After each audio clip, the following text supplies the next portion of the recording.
In this video, I'll show you how to connect PostgreSQL to N8N quickly and easily. If you're building automations and you need to work with a database, this setup is one of the most useful things you can learn.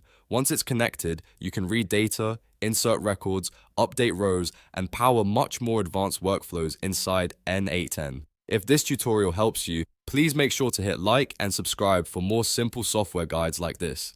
Let's get into it.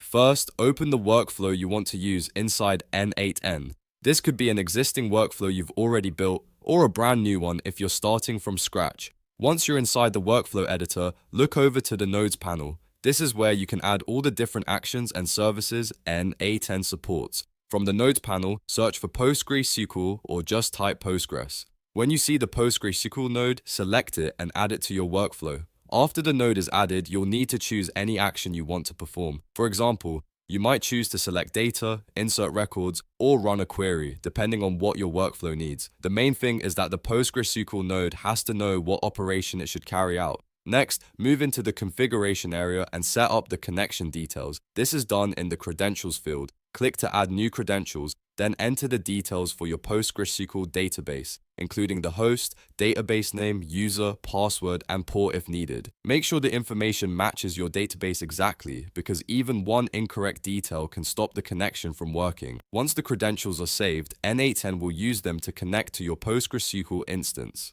After that, your node is ready to use inside the workflow. From here, you can continue building your automation and connect the PostgreSQL node to the rest of your steps. And that's it. You've now connected PostgreSQL to N8N. If this video helped, don't forget to like, subscribe, and turn on notifications so you don't miss the next tutorial.